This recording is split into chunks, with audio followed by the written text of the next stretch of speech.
Well, about 12 minutes ago, we've published on our social media and on our website, purewestradio.com, that the Sport Pembrokeshire Awards nominations have now opened. And Gina, we're joined now in the studio by Alan, who is the Sports Development Link Officer at the Pembrokeshire County Council. Good morning, Alan. Morning, how are you? Very well, thank you. Thank you for joining us here To be here. on a momentous day, pushed back by a week, but no lesser impact. What has opened? What does it mean? What are the Sport Pembrokeshire Awards? Well, once again, the awards are open now.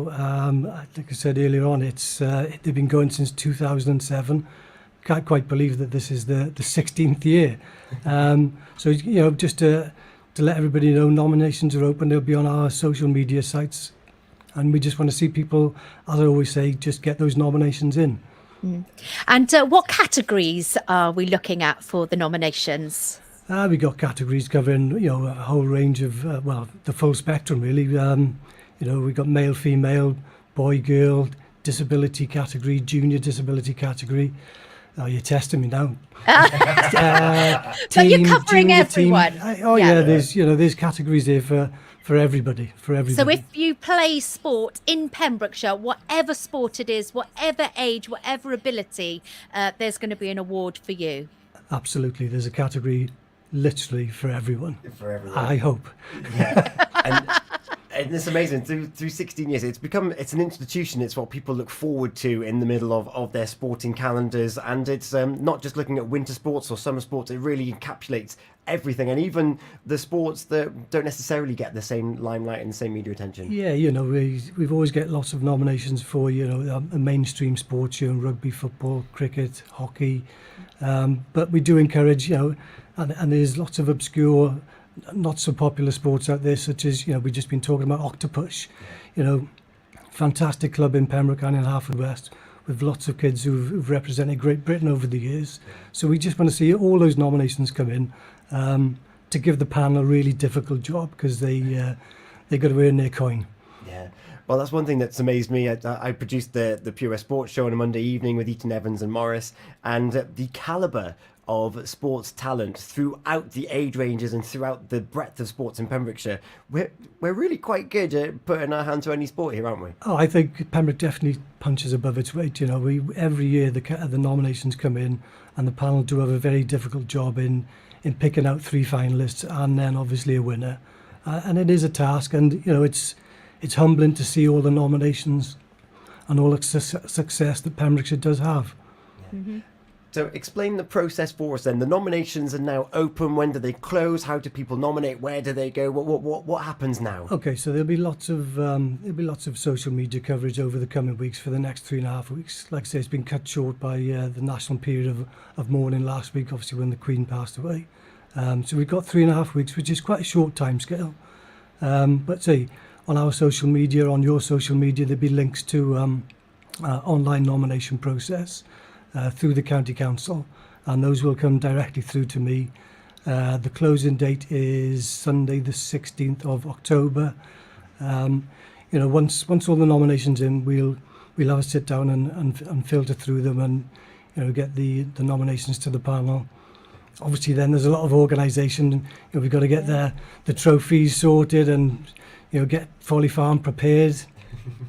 So it's and then the ceremony's on Friday the 25th of November. In Folly Theatre, just mentioned there in Folly Farm. Theatre, yeah. And a brilliant venue as well. I know during the pandemic, this sort of went to online. You didn't miss a year. You have this can be your 16th year. You went online. So this year, coming back to the Follies Theatre and Folly Farm is going to be a brilliant occasion. Yeah, we were at Folly Farm last year, but it was kind of a scaled down ceremony. Usually beforehand we've got the fairground rides are open for the kids and the big kids amongst us for an hour, and the bar is open, for people to have a drink and to mix. And this year hopefully we'll have food afterwards, and the bar will be open again for people to stick around and have a chat with each other, which will be that's a great part of the night. Yeah. Seeing all the sports personalities come together. Yeah. Brilliant. And I was going to say, it is actually a whole night of it. It's not sort of just going into the theatre and having that nomination. It's all sports people here in Pembrokeshire all getting together and having that social side of things as well, which is obviously a big part in Pembrokeshire connected with our sports here. Yeah, it is. It's a huge part of sport. I think as you get a bit older, you realise that sport isn't all about winning. Perhaps I shouldn't be saying this, but it's the social side of it. Yeah. And I think through lockdown, with all the clubs being closed and everybody being shut down, it's you miss that. And then once you get back to it, you realise, oh, hang on, this is why I do it. This is why I go out and play. Well, myself, I play golf, and I enjoy playing golf, but I enjoy having a pint in the bar with the boys afterwards as well. Yeah. So Exactly. that mixing afterwards at the sports awards is something special to see. Everybody stick around and have a chat afterwards. Yeah. Yeah. Of course, sport is for all shapes and sizes. Go on, Gina. I was going to say, and it's like, I'm going to go by with music. If you've got a child in one half of the county, say my daughter goes to Tavernspike, but if she's involved with sport, she's going to meet other children from St David's and Fishguard and Helford West. It brings all our parts of the county together, doesn't it? Sport does. Yeah, of course it does, absolutely. And as you progress, it can take you obviously further afield, and ultimately all around the world if you're lucky enough to be representing your sport nationally. Yeah. And you've just reminded me there, we've had the Commonwealth Games recently, and we've had the likes of Ashley Barnacle from Neyland in judo there. We've had a little bit further afield, but the the Croft brothers and things like that in Cardigan. The calibre, it's incredible. And you know what, I can't show any favouritism, but over the years we've had some fantastic nominations, but we've never had a medal at the ceremony. So that would be great to see. Yeah. So don't take it for granted that those that we've seen representing and getting honours, they need a nomination like anyone else. It's a public nomination. We don't put any nominations in as sports development staff. It's all public nomination. So please don't moan if there's someone there you think should be. It's up to you to put those nominations in, please. Yeah. So once again, let's have a recap then. So nominations are open. There's a wide range of nominations. How do we get involved? When do the nominations close? And when is this big event? Nominations close on the 16th. Oh, this is a test. 16th of October. 16th of October. I've got it written down here. You're all right. We've got your back. Ceremony on the 25th of November, and you can find out how to nominate on our social media. Sport Pembrokeshire, Facebook, Twitter, Instagram, on your social media sites as well.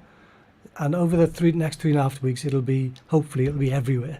Yeah. And for those that want to put a nomination in, what are you looking for in the nomination as a panel? How can people really get the creme de la creme and really showcase the person that they're nominating? Yeah, we don't need too much detail. Obviously, it's what the person has achieved or what they've done over the last 12 months, between October last year and October this year. We don't want... It is limited to 200 words, so, we only need really bullet points on what they've done and what they've achieved. If you want to give us a bit more, go for it, but don't give us too much. Because I know there's one person in particular on the panel who might moan. Oh. I'm not going to ask who's on the panel. They're all equally culpable. Yeah. So there you have it. So if you're thinking, oh, that sounds like a really nice idea, but I don't have time to do a nomination, it's not onerous. It's not onerous at all. And you say we do need contact details of the people. And the one thing I would encourage is, if you're going to nominate someone, please tell them. Oh, yeah. Please tell them, because sometimes we've had nominations for people and they didn't have a clue and they've got no idea who nominated them. Oh. So it's nice if you can have a chat with them beforehand. Yeah. Almost to get their permission, but if they say no, still put them in. Yes, it's still put it in anyway. Yeah. Oh, fantastic. So those dates again, the 16th of October is your first deadline. You've got to get your nomination in before that time. The event itself is on November the 25th.